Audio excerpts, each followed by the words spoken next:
আমরা সকলেই স্ট্যাটাস লাগাতে পছন্দ করি, হোয়াটসঅ্যাপে হোক, ফেসবুকে হোক বা সোশ্যাল মিডিয়াতে। আমরা যেখানেই যাই না কেন, যা খাই, ঘুরি বা যা ছবি তুলি সমস্তটাই আমরা ফেসবুকে আপলোড করি এবং সেই দিনই। তবে আজকের পর থেকে সাবধান হয়ে যান যে কোথাও ঘুরতে যাওয়ার আগে বা পরে কখন আপনি ফটো শেয়ার করবেন সেটা বলে দেবো এই ভিডিওতে। এবার আমরা যেখানেই যাই না কেন আমরা কি করি, যে যেখানে ঘুরতে যাচ্ছি সেখানকার একটা ছবি তুলে স্ট্যাটাসে দিচ্ছি, বা কবে আমরা ঘুরতে যাচ্ছি, কবে প্ল্যান করছি সমস্তটাই আমরা স্ট্যাটাসে দিয়ে দিই।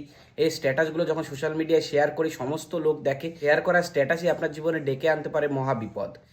নিচে যে একটা দম্পতির কথা বলছি, আগে থাকতেই সোশ্যাল মিডিয়াতে কবে ঘুরতে যাচ্ছে এবং কোথায় কোথায় ঘুরতে যাবে, এবারে কবে ঘুরতে গিয়ে সমস্তটাই তারা হোয়াটসঅ্যাপ, ফেসবুকের গ্রুপগুলোতে শেয়ার করে। বান্ধব বা ফ্রেন্ড সার্কেল হোক বা বিভিন্ন সার্কেলের ভিতরে সেই ছবিগুলো ঘোরাফেরা করে। ঘুরতে যাওয়ার দুদিন পরেই তার বাড়িতে একটা চুরি হয়, কারণ চোর সমস্তটাই সোশ্যাল মিডিয়াতে দেখতে পেয়েছিল এবং সে মনের আনন্দে বাড়িতে ফাঁকা অবস্থায় থাকা দামি জিনিস যা যা ছিল সমস্তটাই চুরি করে নিয়ে যায়।